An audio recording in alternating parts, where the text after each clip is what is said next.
Tim Hortonda ishlagan ayol. Post. Abdori Gülşen Abduqodir. 5-qismi.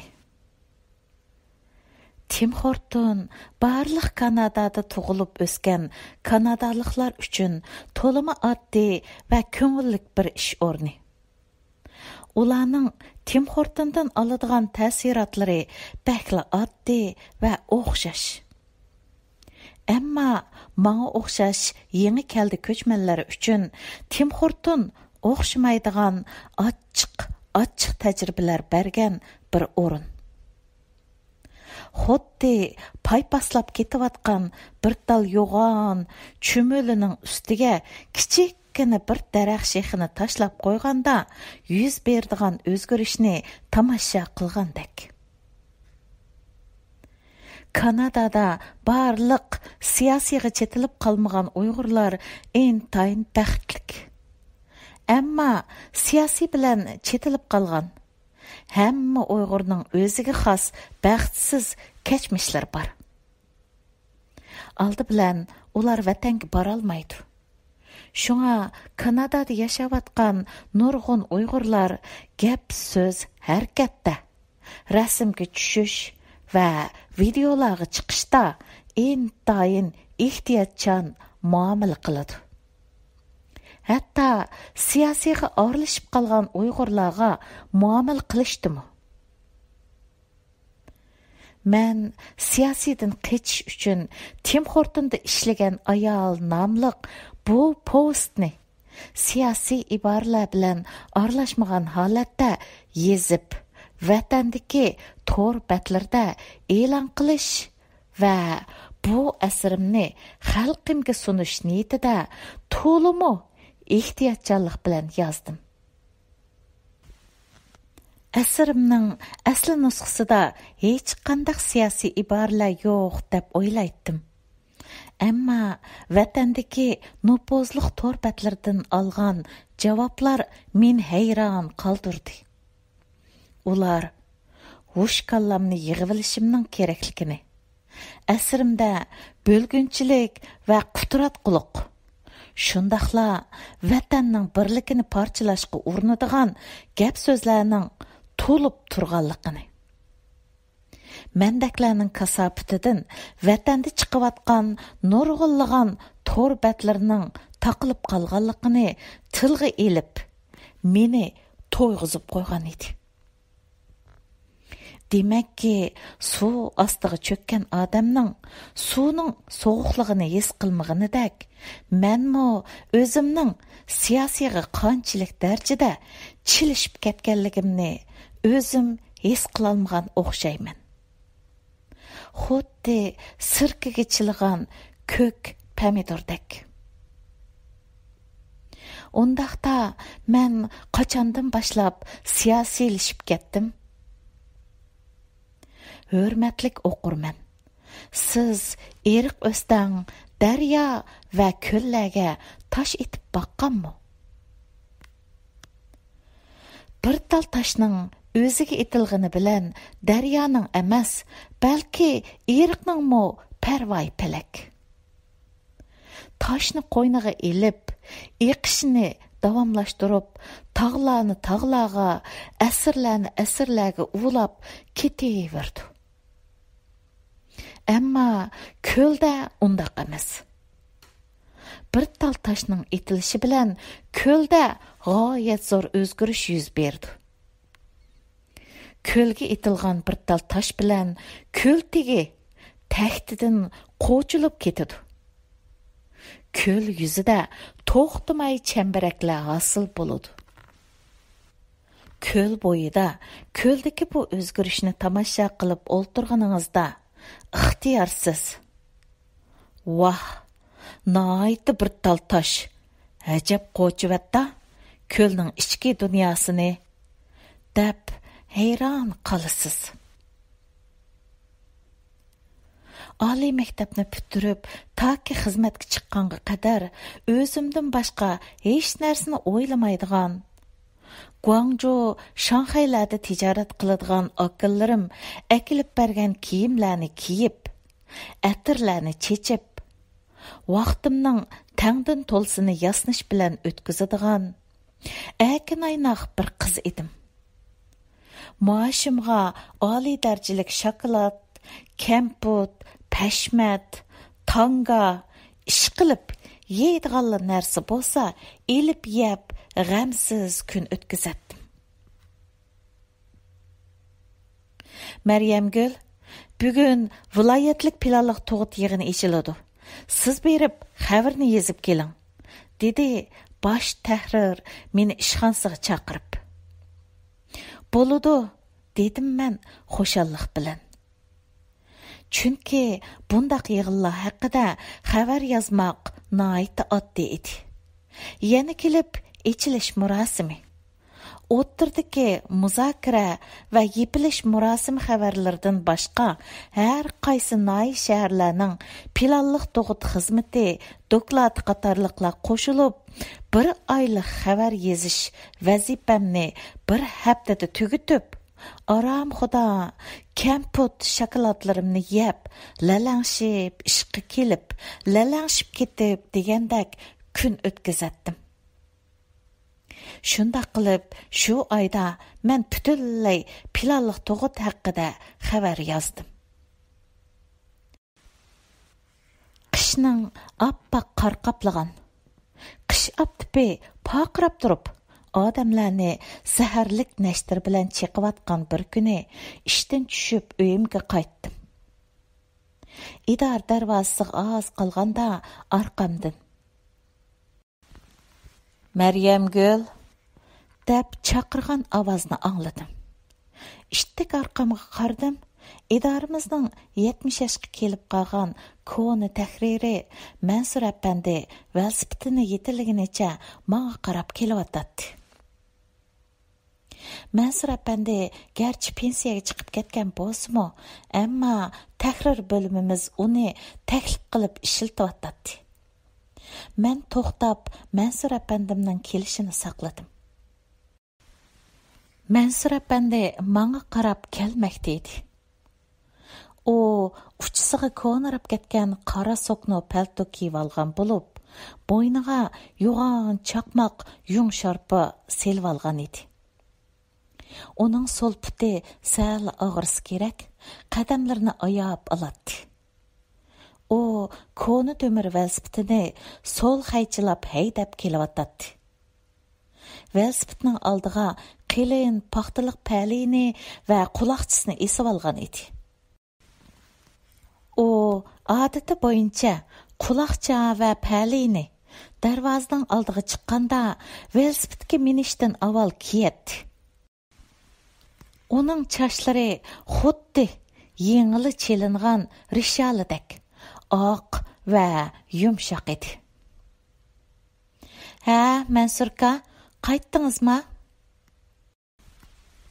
Men qaytdim qizim, qaytdim. Dedi o javoban. Biz xeyl bir yerga kelgicha piyoda paranglashib mangdiq. Ondan o gapning poskallisini qildi.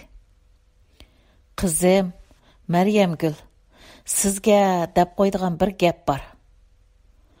O shundoq dedi-da, to'rt atrofga ehtiyot bilan bir qarab etib so'zini davomlashtirdi. Maryamgul, boshqa odam bo'lgan bo'lsa, bu gapni qilmagan bo'lardim. Ammo siz idoramizdagi birdan-bir oliy maktab o'qigan qizimizsiz. Uning ustiga dadingiz bilanmi yaxshi o'taman. U 2-3 sekund turib olgandan keyin menga burilib qaradi va "Eng yaxshisi qizim, planliq tug'ut haqida ko'p xabar yozmagan bo'lsangiz. Planliq tug'ut bizga elib berilayotgan nopos tajovuzchiligining bir parchasi qizim." O shu so'zlarni qilayotganda horg'in chiroyi va nursiz ko'zlari jiddiy va keskin bir tusga kirgan edi. Yana paranglashamiz qizim. Qandoq deysiz? O O shundoq dedi-da, mo'ramga yeniq qilib bir qanchin urib qo'ydi. Chataq yo'q, Mansurka, chataq yo'q, dedim men uningga. O paxtaliq paliyi va paxtaliq quloqchisini aldirmay kiydi-da. Xo'sh, ati ko'rishayli, deginicha velosipedini so'l qaychilab minib yurib ketdi. Qor va muz qaplab ketgan bu yo'lda uning qo'lashmagan va kelangsiz harakatlar bilan so'l qaychilab velosiped minishi kishiga u hilali yiqilib tushidigandek to'yg'i beradi.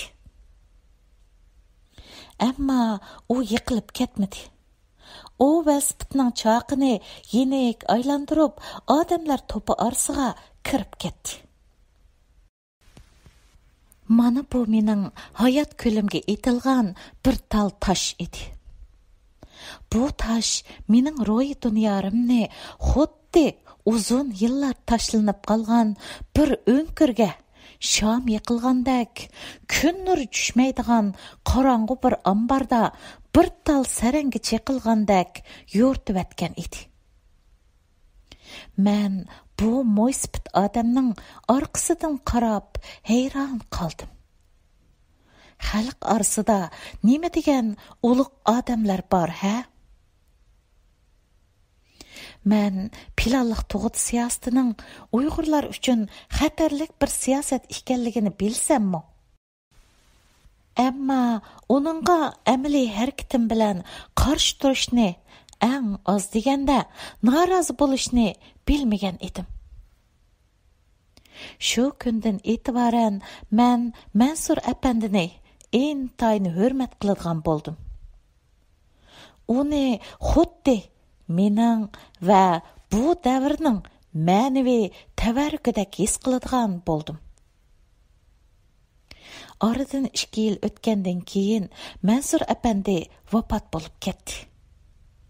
Meyit namozi tushirilishdan burun meyitning oila tavobatlari meyit bilan eng oxirgi qatim xo'shlashib olish kerak edi.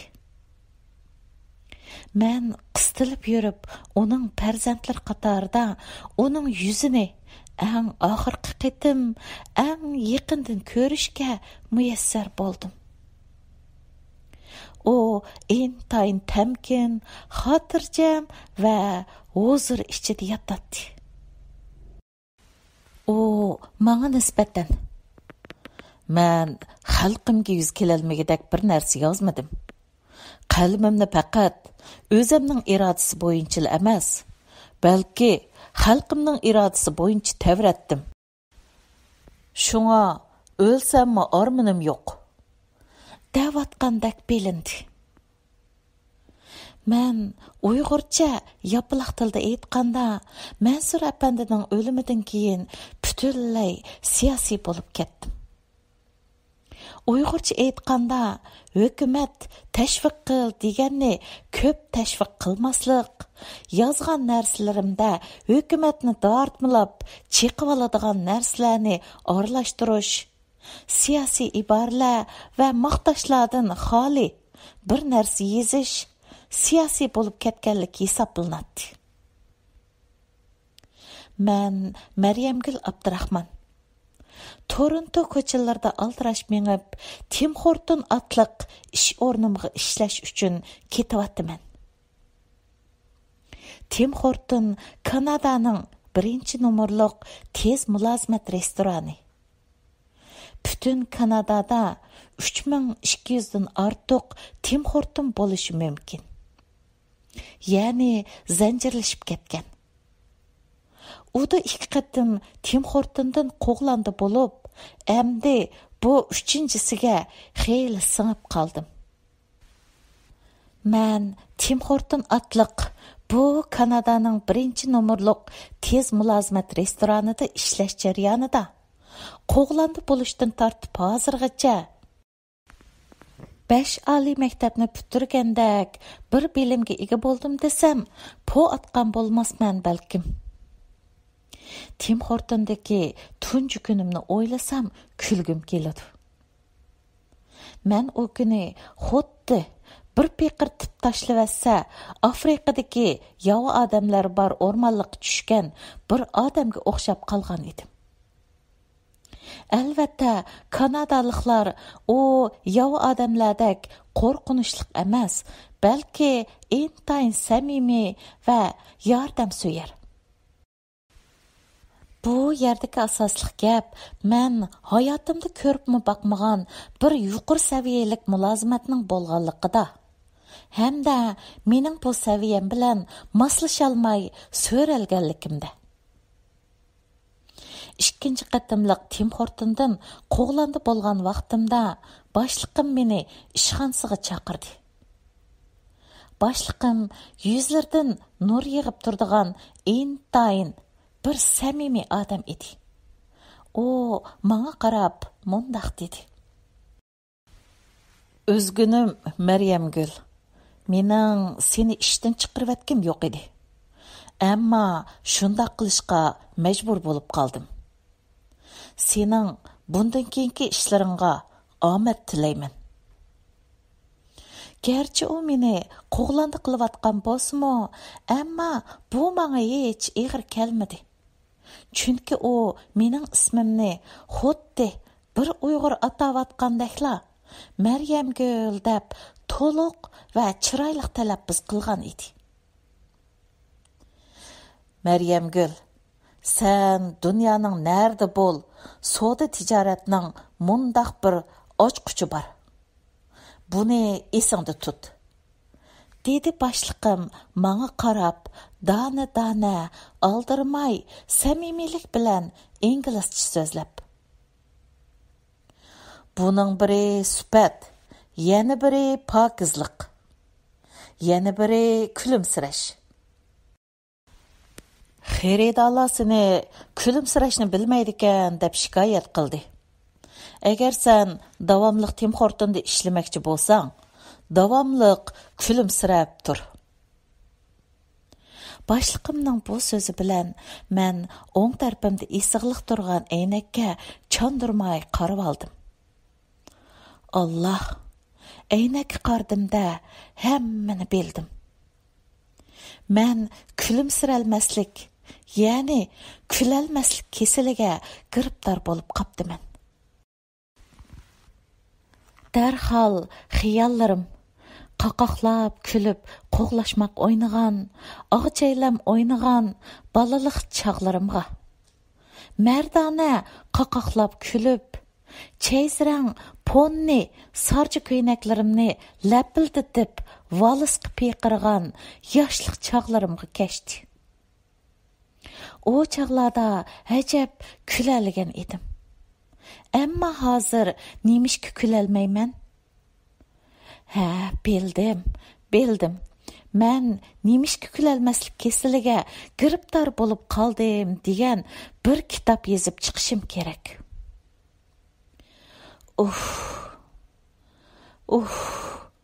Koshki. Ash tamoqlarimni etib, kirqatlarimni yuyib berdigan bir xizmatkorim bo'lsa edi, ha? Qarshi tarafdagi aynakdan so'rin talat o'zimni ko'rib turib-atdim.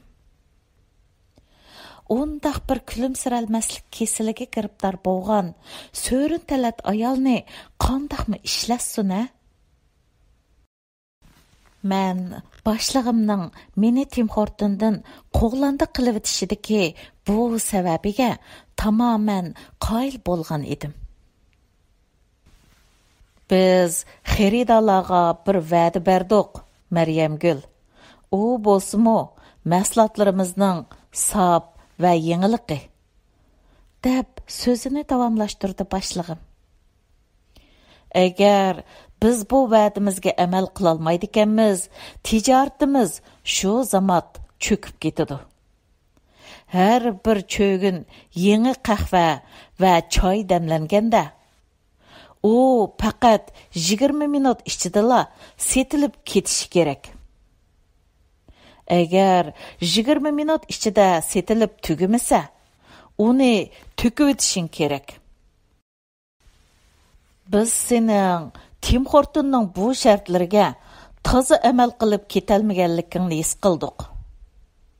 Agar sen Tim Hortonda ishlamoqchi bo'ladi ekansan, har zamon xuddi hujumga o'tish oldidagi askardek jiddiy holatda bo'lishing kerak. Sal qarashqa, yolg'onchilik qilishqa, mas'uliyatsizlik qilishqa qat'iy yo'l qo'yilmaydi.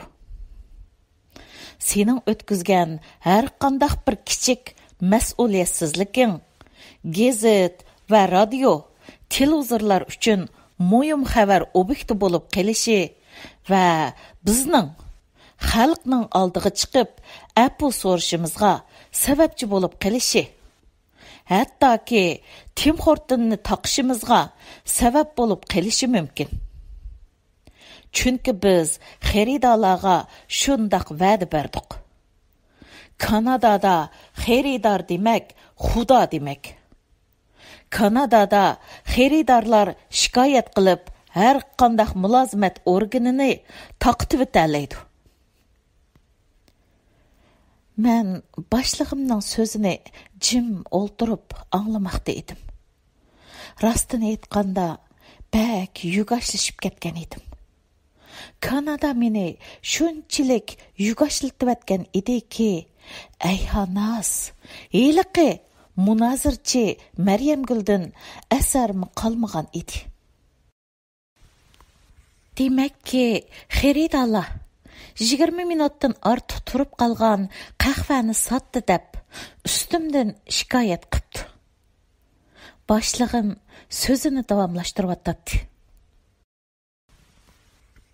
Mayli Tim Horton markasi ostidagi suyqash bo'lsin, mayli qahva, choy bo'lsin.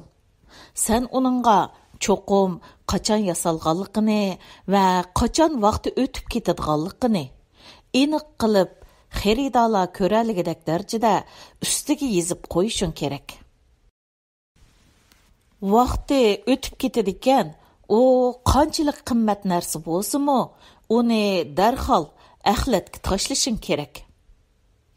Agar bir xaridor vaqti o'tib ketgan bir narsani Tim Hortonda yeb qilib, qo'rsqi og'rib qolsa, Tim Horton u xaridorga to'lam to'lashga majbur bo'lamiz. Orani sukut qapladi. Boshlig'im bir hazo qo'lidagi daftarga qarab o'ltirib ketgandan keyin yana so'zini davomlashtirdi. Ko'rinib turibdiki, boshlig'im mening yetarsizliklarimni bir daftarga xotirlab mangan ekan. Sen bilib bilishga tegishlik yana bir nuqta, xo'singmi?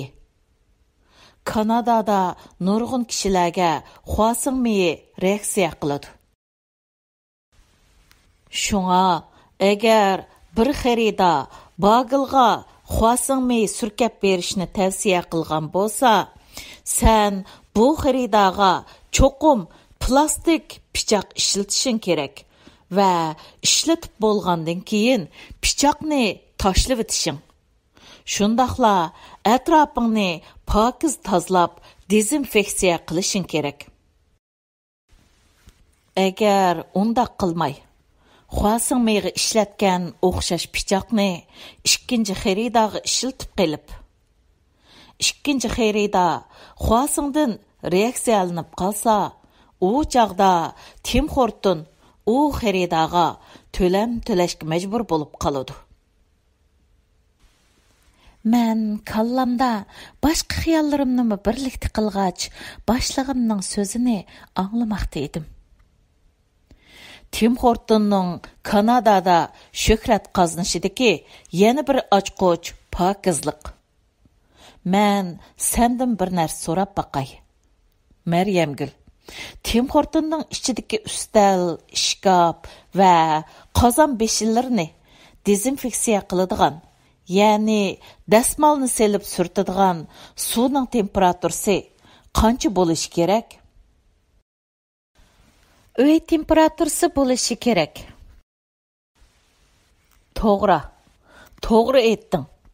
Dezinfeksiya qiladigan suvning temperaturasi 60 va yoki 70 Selsiya gradus, ya'ni uy temperaturasi bo'lishi kerak. hamda har 30 minutda bir almashtirilib turilishi kerak. Pichoqlar har 2 soatda yuyilib, dezinfeksiya qilinishi. Döşiler her ismini almashqanda yuyilib, dezinfeksiya qilinishi. Go'sht turdagi mahsulotlar, qaymoqlar va pishloq silingan alyumin qachilar her ismini almashqanda yengisiga almashtirilib turilishi kerak. Sana davatqanlarım Tim Hortonning qoida tuzumi. Shundaqla Tim Hortonning formulasi. Agar sen bu formulaga to'liq tushmasang, seni Tim Hortonda ko'rishni xohlamaymiz. İçimde g'o'dirashga boshladim. Men hayotimda hech qachon bir formulaga tushib baxmagan. Kanadaga kelib ko'rmaganni ko'ramdim nima? Maryam Gül, sana aytib qo'yishga tegishlik yana bir muhim masala shuki, sen xaridorlardan zakaz olgan vaqtingda, xaridorlarning ko'zining ichiga tikilib qarab turib, zakaz elishing kerak.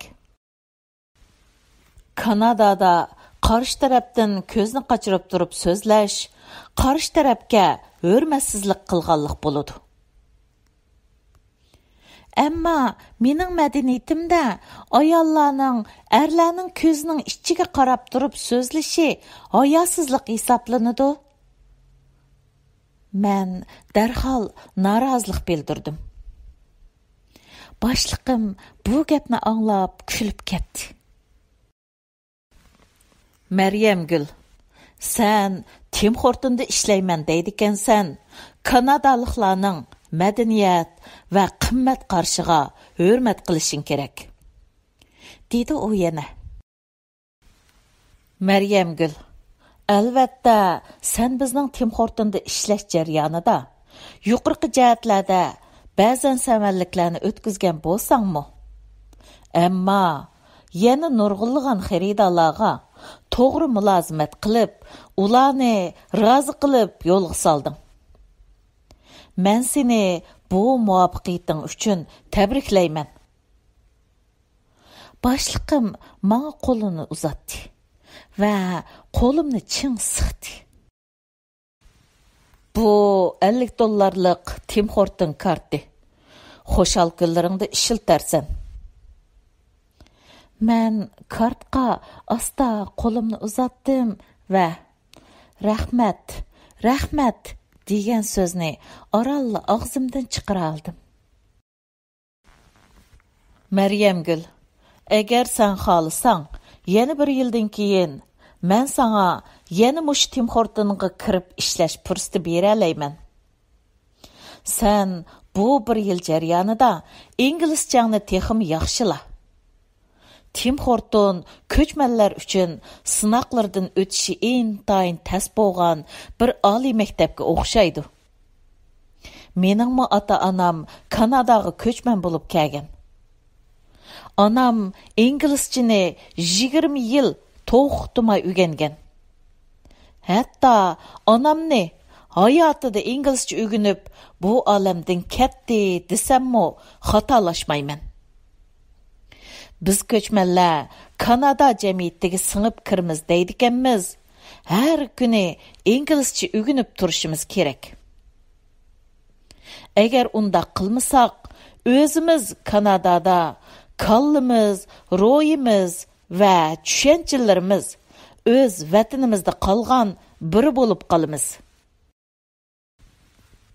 Men sening bu bir yil ichida kallangdagi ig'ir yuklarni cho'rib tashlab, xaridorlarning ko'zining ichiga to'lib tashqan kuch jasorat bilan tikilib qarab turib, gap qila oladigan va har vaqt kulimsirab tura oladigan bir ayolga aylanib, qaytib kelishingga tilakdoshman.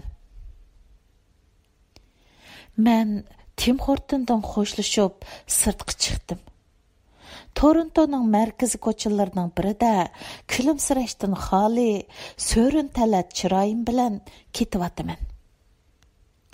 Rojdestvo bayramıga az qalğanlığı üçün koçalar avat, adamlar bilan liq to'lgan edi. Ətrafımdakı adamlar qo'llarida mərtlik bilan pulning ko'ziga qaramay setib olishgan narsalarni ko'tarishib, xo'shal-xo'ram bir-birlari bilan inglizcha paranglashib, chaqchaqlashib ketayotmoqda. Xiyollarim do'lqinlandi. Men tug'ilib o'sgan shaharda har kuni ishqa borg'ucha va yong'ucha. Yaxshimisiz? Yaxshimisiz? Assalomu alaykum. Deb o'z tilimda xalqim, do'st birodar, xizmatdosh va qo'lim qo'shnilarim bilan salomlashib ma'atdim. Әмді Торонто ko'chalarida ketib o'tib, shu kunlarni seg'inaman, aslayman. Ba'zida cho'ng yoshdagi mo'ysipit kishilar Maryam Gul deb meni chaqiratdi-da, yo'lning xilvat joylarida asta qulog'imga pichirlab. Hökumətning içində qandaq yeni gap sözlər bar, namayışqa chiqqan balalarni qo'yib berdigandek turamdi qandaq deb so'raydi. Baxtli chog'lar. Toronto ko'chalarida bundaq salom soatlar yo'q. Kanadaliklar intayin boy. Ular mashinaning yaxshisini, uyning yaxshisini, telefonning nochisini, sayohatning nochisini qilish, universitetning yaxshisini tanlash haqida boshqa turib yashaydi. Ularda bugun buni yedim, ata nima yerman degan g'am qayg'u, pulni siqib yig'adigan mijoz xarakter yo'q. Balalik chog'larimda dadamning tangtush og'aynilari bilan so'zlashganda Hey, hayotda turxundan is chiqarishning o'zimi intayin zo'r bir ish. Deganlari yodimga kelsa, hayot yashash, pul va boylik haqida texmi cho'nqur o'ylarga mubtala bo'laman. Kanadamo intayin boy davlat. Kanada ham Amerikadek urush qaqamas. Kanada dunyodagi urush jidallar va siyosiy majralarga ko'p kirib qolmay, tinch va xotirjam yashashni maqsad qilgan bir davlat. Amerikada hodis yuz berib, bir chimchiloq qo'lingiz uzilib ketsa, $40,000. Bir ko'rsatkich barmog'ingiz uzilib ketsa, $60,000. Bir o'ttir barmog'ingiz uzilib ketsa, $70,000 yanchqingizdan chiqarib doktorga to'laysiz. Ammo Kanadada bularning hammasi bekorlik. Agar xonimingiz Amerikada yengib qolsa, sug'urtingiz bo'lmagan ahvol ostida pahoy nurg'un dollar to'lashga majbursiz. Kanadada tug'ut va barliq operatsiya, shundaqla tekshirtish uskunlariga tushishning hammasi bekorlik. Uni azdab bir balangiz tug'ilsa, Kanada hukumati har oyda sizga ozroq kam $500 pul berdi. Bu toki balangiz 18 yoshga kirganga qadar davomlashadi. Kanadaliklarmo mana shundoq bir boy davlatda yashaganligining paysini surib yashaydi. Ular na vatang'imi, na ishsizlig'imi, na bolalarni oliy maktabda o'qitolmay qilishg'imi deganlarni bilmaydi.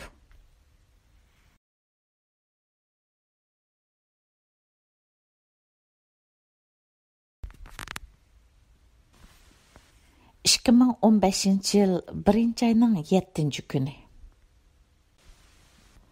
Men Maryamgul Abdurahman. Bugun Kanadaga kelganimga 10 yil. Tim Horton namlıq Kanadaның bu birinci numurluq tez mülazmet restoranida işləvatqınımğa 5 yıl boldu. İkinci Tim Horton'dan işten to'xtatilgandan keyin, qo'polroq so'z bilan aytganda, qo'g'landa qilingandan keyin, dal 1 yil o'tganda, heliqi Tim Horton'ning boshlig'i va'dasi bo'yicha menga ikkinchi qatim yana bir fursat berish uchun telefon qilib, mening izchil holda Tim Horton'da ishlashni o'ylayotgan va yoki o'ylamayotganligimni so'rdi. Men xo'shallik bilan ishlashni xohlaydiganligimni bildirdim va ishlab ketdim. Hozir tarjimahol yozishqimi xeyli usta bo'lib qoldim. 5 yilning oldidagi o tarjimaholimga qarsam kulgim keladi. İş o'rinlari bilan bo'lgan yuz turani uchrashishlarda qarshi taraf so'raydigan savollarga qanday javob berishni yangi kelganlarga o'rgatib ketaman o'zimcha. Kanadaning Tim Horton atliq bu birinchi numurliq tez mülazmet restoranida nimalarning beshimdan o'tganligi o bir roman. Men Tim Horton'da xuddi suv o'zishni bilmaydigan birsini daryoga ittirib atgandek. U yoqqa urildim, bu yoqqa urildim. Ba'zida suvning rayi bo'yicha ittik oqdim. Ba'zida quram tashlarga urildim. Qanday bo'lishidan qat'iy nazar, oxiri qirg'oqqa chiqdim. Hozir men Tim Horton'ni tashlavatsam tashlavatımanki, Tim Horton meni qo'g'landa qilib o'tolmaydi. Ammo men Tim Horton uchun kurash qilgan bu kun va bu yillarim uchun pushaymon qilmayman. Chunki men tanlash navbatida hayot qilish uchun yashashni emas, balki yashashning ta'min tetish uchun yashashni tanlagan edim. Suvmo eqib yo'lini topganga o'xshash, menmo yo'limni topmoqda edim. Toronto ko'chalari kech kuzning sarson yo'pirmoqlariga panolik berayotgan bir kuni ma'lum bir Tim Horton'da tarjimon yigit bilan tasodifan uchrashib qoldim. Tarjimon yigit meni ko'rib, "Alloh" degenicha peshonasiga birini urib, qaqoqlab kulib ketdi va "Hada, siz hech Tim Horton'ning peshini qo'yib atmadingizmi?" dedi hayronlik bilan. Keyingi kunlarda tarjimon yigit mening Tim Horton'da sotiladigan mahsulotlarni yodlashimga yordamchi bo'lgan edi. "Hada, bu haqning donat degan bir nimasi bor. Bak yaxshi ko'rdi. Dip deganlari o'ttirsi to'shik bo'lganlari. Masalan, xonay dip donat desila, darhol o'ttirsi to'shik bo'lganlarga qarang." deb taktika o'rgatdi u menga. Hayot xuddi suratlar yig'indisi. Ammo sen bu suratlarning hammasida kulimsiralmasliging mumkin. Yana kelib meningdek kichikkina bir dumko'mtirib qo'yilgan Qozon shahrida tug'ilgan. Nurg'un odamlar dunyoning cho'nglig'i mushunchalik o'xshaydi deb yashaydigan bir jo'grafiyada yetilgan mendaklar uchun Toronto qancha asr burun yashagan bir odamni tirildirib, ondan uning qanday yashaydiganligini tomosha qilayotgan tomoshabinga o'xshaydi. Bugun yana Torontoda qattiq sovuq bo'ladiganligi haqida meteorologiya idorasining uqtirish berganiga qaramay, ikki uy makonsiz kishining ko'chada to'nglab o'lib qolganligi haqida xabar tarqatildi. Kishilar bu ikki vatandosh uchun Toronto shaharlik hukumat binosi oldida namoyish o'tkazib, shahar boshlig'i Jonni javobgarlikka tortdi. Jon namoyishchilarning oldiga chiqib, ikki Kanada vatandoshining sovuqdan to'nglab o'lib qolganligida shaharlik hukumatning mas'uliyati bor ekanligini e'tirof qildi va namoyishchilarning haq, adolat va Kanadaning insonlik qimmat qarshini qo'g'dash uchun elib borgan harakatiga yuqori baho berdi. Shahar boshlig'i yana darhol Torontodagi har qaysi markaziy o'rinlarga sovuqda qolganlar isinib olish o'rni qurish haqida buyruq berdi. Men Maryamgul Abdurahman. Vatanda qo'rchoq amaldori bo'lg'icha Kanadaning oddiy bir puhrosi bo'lganini afzal ko'rgan bir Uyg'urman. Tacıdarlar tacının ko'zi bo'lgandan, ko'klam yomg'irining bir tomchisi bo'lishni afzal ko'rgan Uyg'urman. Qo'rqinchoqlarning qo'lidagi qilichi bo'lgandan, jasur bir ayol bo'lishni tanlagan Uyg'urman. Albatta, jasur ayolning bir qarashi qo'rqinchoq odamning qilichidan necha hassa bakrak dushmanni titirtar. Agar o'zimga baho berishga to'g'ri kelsa, men o'zimdagi ana ashu jasurona bir qarashni intayin yaxshi ko'raman. Ashu jasurona bir qarash men tug'ilib cho'ng bo'lgan ashu tugmadak shahardan yo'lga chiqib Kanadaga kelib to'xtag'ichi bo'lgan safarlarimda menga hamroh bo'ldi. Hey, jasur ayolning bir qarashi umid, ishonch, ruh va haq adolat olimini kezishga yetaklagan qarash. Men yana insonlar hukumatlardan qo'rqadigan yerlarning xandonsiz bulbul bo'lgandan, hukumatlar o'z puhralaridan qo'rqadigan dunyolarning jafokash chumulisi bo'lishni tanlagan Uyg'urman. Men yana qafas ichidagi yaltiroq to'z bo'lgandan, erkin dunyoning eriqida erkin oqqan suv bo'lish yo'lini tanlagan Uyg'urman. Men yana o'lik bir imperator bo'lgandan, hayot bir tilamchi bo'lishni tanlagan bir Uyg'urman. Men Maryamgul Abdurahman. O'z navbatida Kanadaning 1-nomerlik tez mulozimat restoranida ishlagan bir ayol emas, balki yana Uyg'ur degan bu ismni Kanadaliklarga tonitish uchun yolvorib yurgan madaniy divona tilamchiman.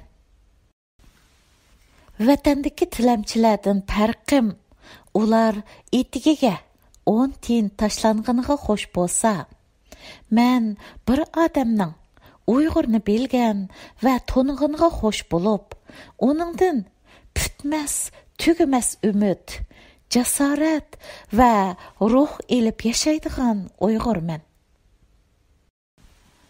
Ey dunyo, kimlar partkom shujisi bo'lish tamasida, hukmdorlar so'rinlarining eg'iz surtadigan qo'l yog'liqi bo'lishni sharaf deb bildi. Yana kimlar ularning ochiq haroqlarining zakoskisi bo'ldi. Yana kimlar nima ishlarga rozi bo'lmadi.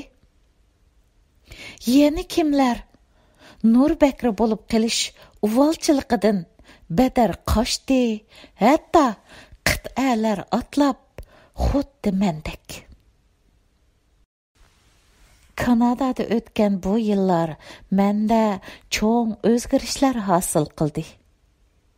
Eng muhimi, har vaqt mening ro'yi dunyorimni bearam qilib kelayotgan Maliyamuguli Abdurrahman degan manga majburiy tengilgan bu so'ram palas ismimdan qutuldim. Hozir men Maryamgul. Kanada pasportum va Kanada kimligimda shundoq yozilgan. Xizmatdoshlarim meni Maryam deb chaqirishdi. Men bu kunni tabriklash uchun chet eldagi birdan-bir mulkim, pul va qudratimdan kuchli bo'lgan oilam bilan birlikda tabriklash murosimi o'tkazdim. Murosimda yana yaqin do'stlarimizdan Toronto kutubxonasining ko'p xil madaniyatlarni rivojlantirish bo'limining boshlig'i Pamla xonim, Urumchi, Qashqarlarni ziyorat qilib, Uyg'ur lag'miniga, bo'libmi Xitoycha, ba'zimen deyiladigan lag'man tortishqa herisman bo'lib qolgan Pattar apandi. Shundaqla men ishlayotgan Tim Hortonning boshlig'i Suv xonimlar bor edi. Dasturxonimizda Uyg'ur tamoqlari bo'lgan polo, samsa, mantilardan boshqa yana pizza, papayis, shundaqla italiyaliklarning pasta, turklarning dolma va baklavalarmi bor edi. Muzikalardan Harvikash naqshisi, qapqara qo'y ko'zligim, yar sening darding ikkinchi, shundaqla bulbullar, bulutlar orasidan qatorliqlar bo'sh va yiqimliq anglanib turadi. Bu kichik tabriklash marosimida men oilamdagilarga va 3 nafar do'stimizga nutq so'zlab, bugungi dunyoda insonlarning o'z ismini to'g'ri atayolmay, hukmdorlar majburiy tangan ismlar bilan yurishi bir fojia. Men bir inqilob qildim va bu inqilobda Kanadada g'alaba qildim, dedim. Ular chavaklar chelishib meni tabriklashdi. Shu kundan e'tiboran men kechalari kulimsirab uxlaydigan bo'ldim. Shundoq, men bu 10 yil jarayonida yana nurg'ulg'an qonuniyatlarni yakunlab chiqdim. Yakunlagan qonuniyatlarimning birisi shuki, bir insonni vatanidan ayirib etkili bo'ladi ekan, ammo vatanni uningdan ayirmoq mumkin emas ekan. Men Maryamgul Abdurahman. Gerçi özüm vatanda bo'lmasammo, ammo bu 10 yilda vatan bilan pichirlashib yashadim. Chunki meni man qilib turayotgan, mening ichki hissiyotlarimni allaylaydigan hamma narsa vatanda edi. Daraxt qancha egiz o'ssimi, ammo uning yo'pirmoqlari yanala yerga tushganiga o'xshash. Men Kanadada egiz o'sgan bir daraxt bo'lsammi, ammo mening yo'pirmoqlarim vatan ziminlariga, hatto har bir bulung pishqoqlarga qadar tushmoqda va ona ziminga singib ketmoqda edi. Men yana Kanada bayrog'i oldida qasam berib, Kanadaning vatandoshligiga o'tdim. Albatta, bu men Maliyamuguli Abdurrahman degan or nomusqa tegadigan ismimni peqirtib tashlab o'tishdan burun bo'ldi. Men Kanada bayrog'i oldida qasam berayotgan va u Kanada degan Kanadaning davlat geminini o'rinlayotgan vaqtlarda Bədəllərim mən heç bir zaman his qılıb baxmağan çin əqidə və sadaqət hissiyatı bilən lavuldavatqandək boldi. Vətən və tuproq haqida, vətəndən ayrılğandakı vaqtlarga selishtirganda texmi muhabbatlik tonishqa ega bo'ldim. Agar qalbimda vatan degan bir uqum yolqinjimigan, vatan degan bir soya menga agashmagan, vatan degan bir ovoz quloq tubimda zoya bo'lmagan bo'lsa edi, men Kanadaning bu rayimsiz va notunish daryo o'stanglarda oqolmagan bo'latdim. Bugun Toronto ko'chalari ochiq sovuq va vulg'an shivirg'andan g'al-g'al titramoqda. Shundoq yanvar va fevral oylarida tabiat men tug'ilgan, ashu dumkim turib qo'yilgan kichikkina Qozon shahridimi sovuq huvlashlar bilan zaharlik yılandak jonliqlarni cheqishga hozir turdi. Ammo sen kimlar bu ochiq sovuqlarga bardoshlik berolmay ko'ch-ko'ylarda to'nglab o'ldi? Kimlar qolaydigan ko'miri yo'q to'nglab o'ldi bilmaysan. Ne xabar alolmaysan, ne sana xabar berdiganlar bo'lmaydi. Ammo Kanadada undaq emas. Bugun Torontoliklar 2 nafar vatandishining ko'chada to'nglab o'lib qolganligining hisobini hukumatlardan so'rash uchun ko'chalarga to'kildi. Chunki vatan demak xalqning kuchi demak. Xalqning kuchi demak adolat demakdir. Adolat dunyosi ba'zi yerlarda adolat xuddi liq to'qqachilangan telefonga o'xshaydi. Ba'zi joylarda bo'lsa to'ksiz telefonga.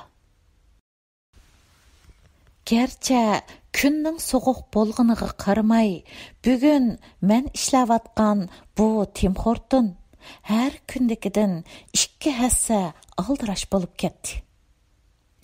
O'chratlar tashqillab ko'chalarga qadar so'zilib ketdi.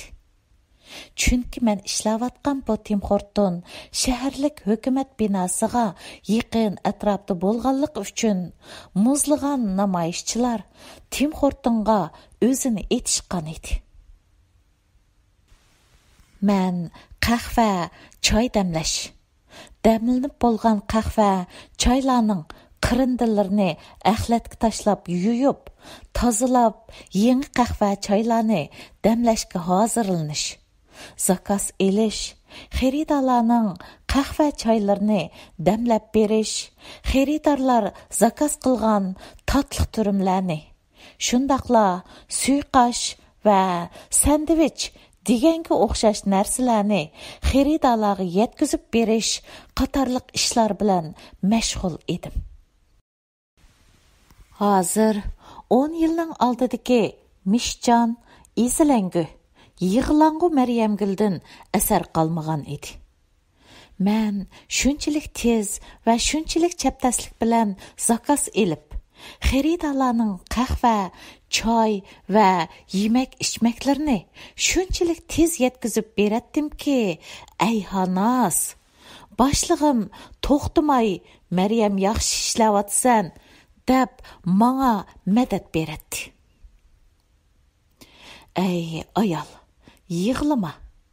Mishchallar va yig'langular başlarını mağrur kötürüp, çeksiz ketken köklerden huzur alalmaydı. Yeter ki düşmanınki xəncərdək sançılıp qaraydıgan ötkür közlərin zarar görmüsün. Gerçi Torontoda qançılğan rənglərə sahip oxşamğan közlər mövcud bolsu mu?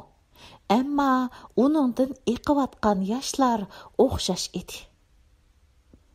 Torontoluqlar xas millatlar üçün emas, balki insonlik uchun yosh to'kadigan xalq.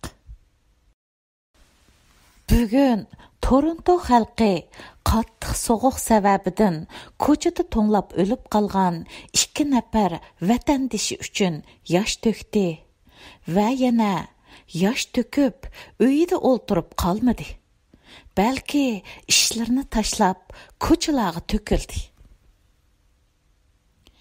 Men namoyishchilar zakaz qilgan qahva, choy, sandvich va suyqash qatorliq narsalarni ko'tarib, namoyishchilar o'ltirishgan ustalga bordim. Ustimda yarishimliq Tim Hortonning xizmat kiyimi.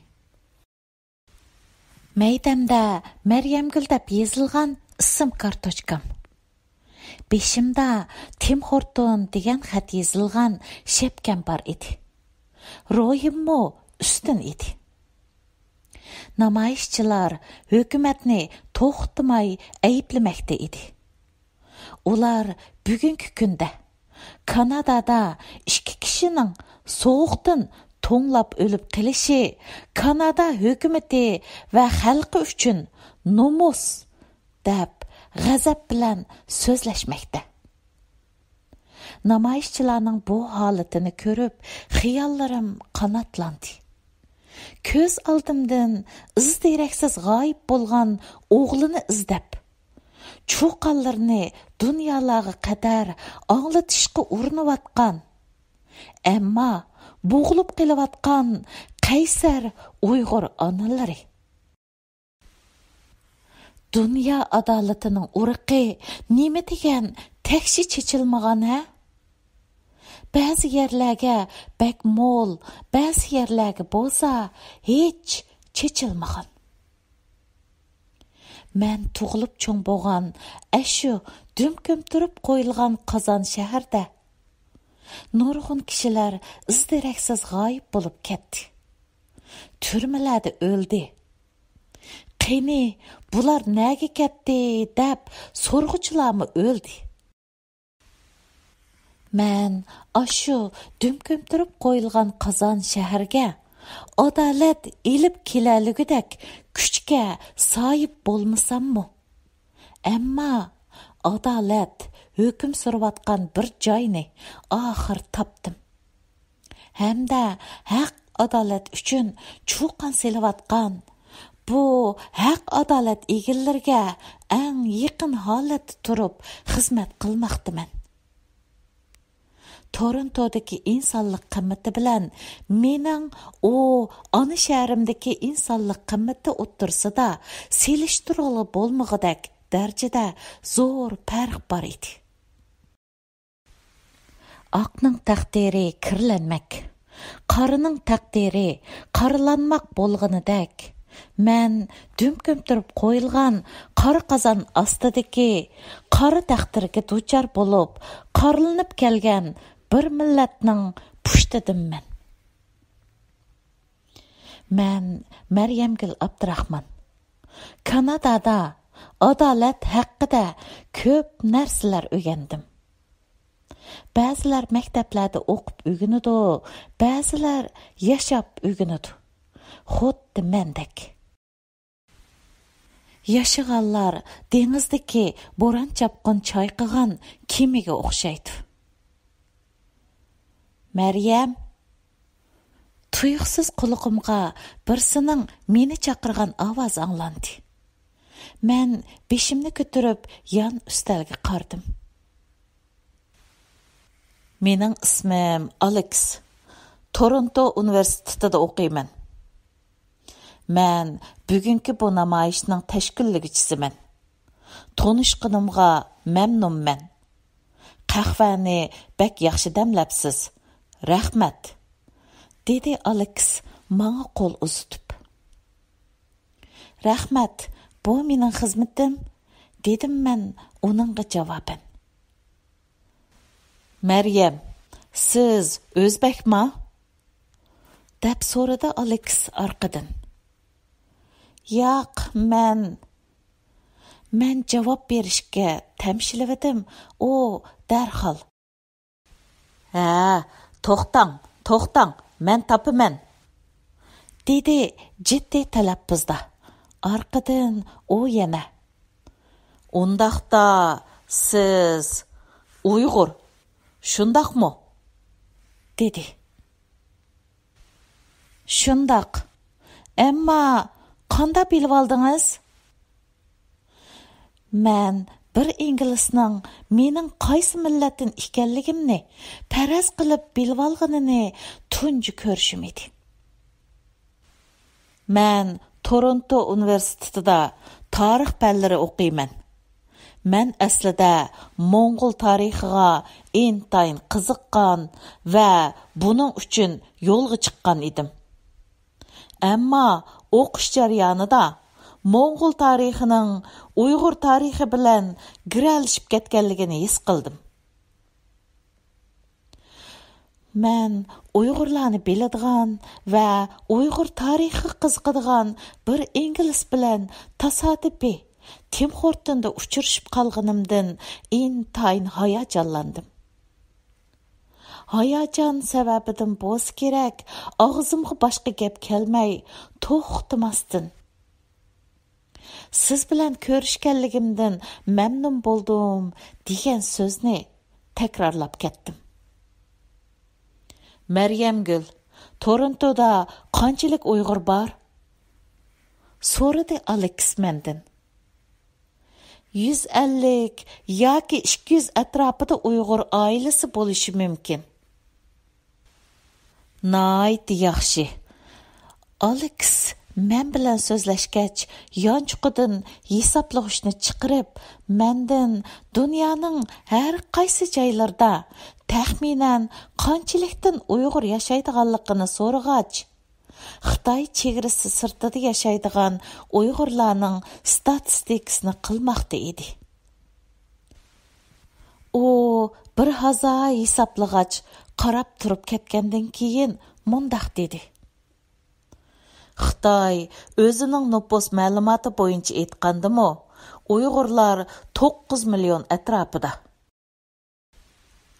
Agar bularning 1 millioni chet elda bo'ldi degan taqdirda, Xitoy sizlarning til va madaniyatinglarni yo'q qilib o'tish maqsadini vatan ichida amalga oshira olgan taqdirdami, chet elda yashayotgan 1 million Uyg'ur o'z milliy kimliginglarni saqlab va qo'g'dab qilishga tamoman yetisizlar.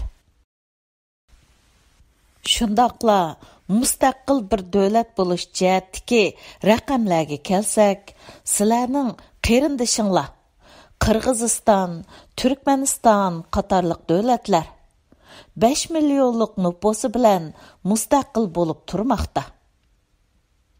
Undan boshqa Yevropadagi Norvegiya, Daniya qatorliq nurg'unlagan davlatlarmi 5 million, hatto uningdan to'van nüfus soni bilan mustaqil davlat holatida mavjud bo'lib turmoqda.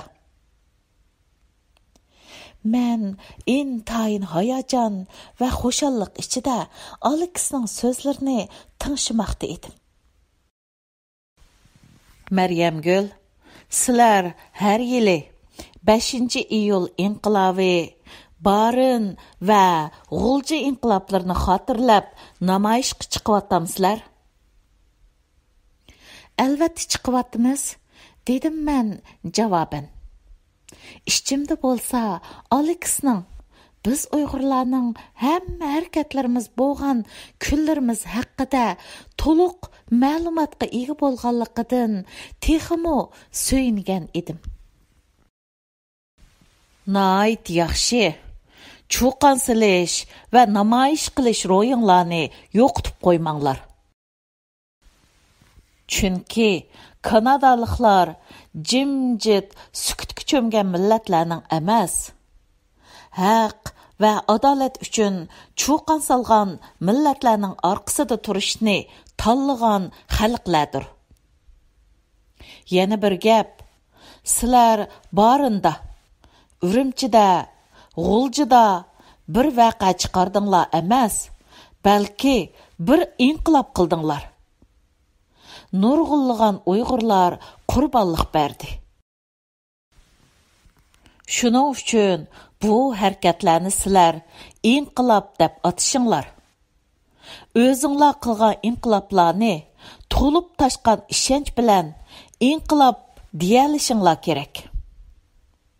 Shu chaqda sizlarning inqiloblaringlarni chet elliklar muayyanlashtirdi, dedi. Alex va uning bugungi namoyishga chiqqan barliq hamrohlari meni o'rib olishgan edi. Mendan ular Uyg'urlarning kimligi haqida to'xtamay savol so'raydi. Men bugun o'zimni intayin mamnuniyat va xushallik ichida his qildim. Alex yana so'zini davomlashtirdi. Aslida Ipak yo'lining taqilib, dengiz yo'llarining ochilishi sizlarning eng zo'r talaysizlikinglar va baxtsizlikinglar bo'ldi. Shundan buyon tozimi ishkir bo'lgan bir ichki quruqlikqa qamilib qoldinglar. To'g'risi, Xitoy sizlarni shu yerga qamab qo'ydi. Dunyo sizlardan, sizlar dunyodan yiroqlashib ketdinglar. Ammo xotirjam bo'lginki, Maryamgul, yaqin kelgusida Ipak yo'li va Taklimakan dunyoning eng qiziq nuqtasi bo'lib qoladi. Dunyo Uyg'urlar haqida so'zlaydigan kunlar keladi. Xayr xo'sh, Maryamgul. Sening Tim Hortondagi ishlaringga muvaffaqiyat tilayman. Alex menga yana qo'l uzatdi. Menmi uningga qo'l uzatdim. Shu qatorda Alex boshchiligidagi namoyishchilar qo'shunimi menga qo'l uzatib, mening bilan qizg'in qo'l elishib xo'shlashdi. Alex yana menga ism kartochkasini berdi va Uyg'urlarning namoyishlar bo'lganda chaqirishimni, o'zi va do'stlar bilan birlikda Uyg'urlarning yanada turishni xohlaydiganligini, undan boshqa har turlik Uyg'urlarni Kanadada tanishtirish mazmun qilingan madaniyat faoliyatlarini birlikda elib berish o'yining borligini aytib, Tim Hortondan ayrildi. Men meyig'imda mamnuniyat bilan kuldim. Bu mening rost va samimiy kulkam edi. 5-qism tugadi.